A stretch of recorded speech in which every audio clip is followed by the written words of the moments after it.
thing you haven't realized is a contradiction in the statement you made. You said he went through death. Yeah. The term immortal in the English language. I understand. You're doing it again while I'm talking. You're interrupting. I know, but you're reinforcing things. I'm not reinforcing anything. I'm looking at the definition based on the Bible and based on the English language as well. The term immortal means not subject to death, let alone for 3 days and 3 nights.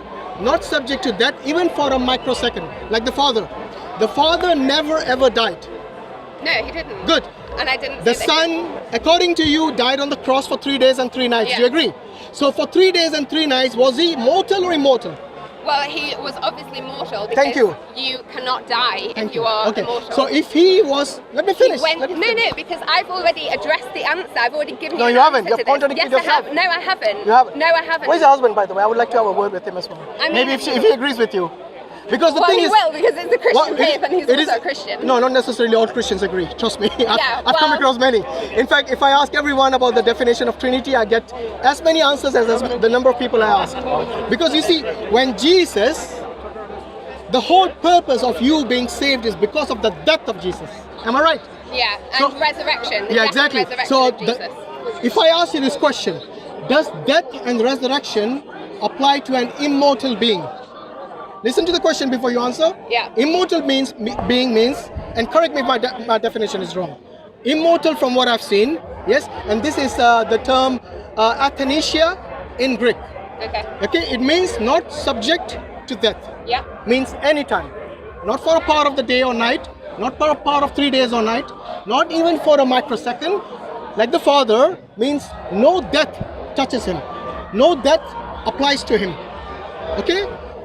That is the Father, not the Son. The Son, according to you, if you do not believe in the crucifixion, you wouldn't be a Christian. Am I right? Yeah. So for you to be a Christian, that is one thing that you really have to believe, and this applies to all the Christians, to the Mormons, to the Jehovah's Witnesses, to the Christian born-agains, to the Catholics, the Protestants. Everyone believes in this one doctrine, the doctrine of crucifixion. Yes? I'm glad Paperboy went. Okay, so what I'm saying is here is that Jesus' death is something that you have to believe as a fundamental doctrine. Yeah, if you don't believe in the death and resurrection of Jesus, you're not exactly. Christian. So the question now, which you have to really understand the question this time and answer is this.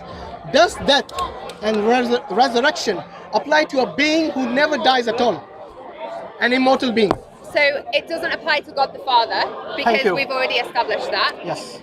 Jesus came, he took on human flesh in order to address our sin, because the only way that we can be forgiven and know true life is for death to be defeated. So when Jesus came, he took on mortality, he took on human flesh, he went through death and the grave and took on all of the sin of the world, and he was risen again to life and defeated death and then became immortal.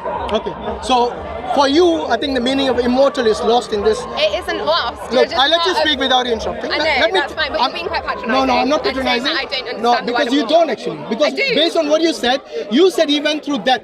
That itself disqualifies Jesus of any immortality. So he's mortal, he goes through death, the resurrection makes him immortal. No, the resurrection makes him mortal. No, it doesn't, because he defeats death. Okay, so in other words, he cannot die once he in other words, that death. passage I gave you in 1 Timothy 6.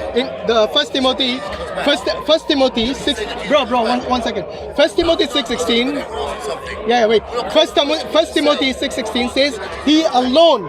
The term alone signifies he is the only one. He is the only one to whom it applies.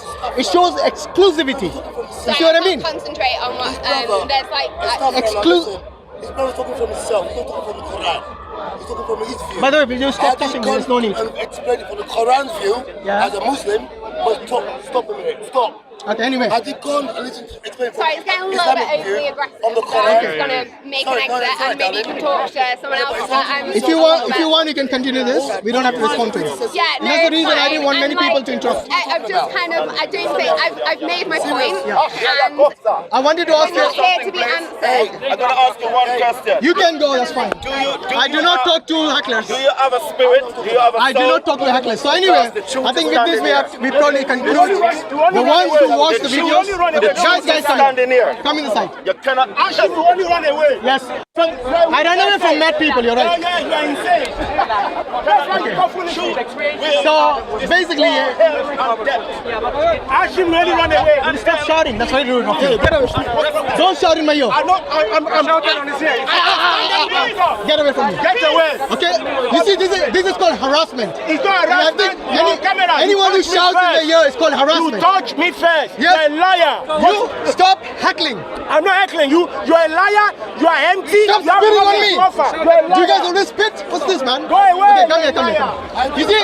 You see how much pain the dawah is causing. Alhamdulillah. When the truth comes, this is what happens. The falsehood comes as well, but they disappear. They have to disappear because the falsehood cannot stand the truth. The point I wanted to make to that lady over there was that death only applies to mortals. It does not apply to immortals. She kept insisting that death applied to Jesus, but he's still immortal. That shows contradiction.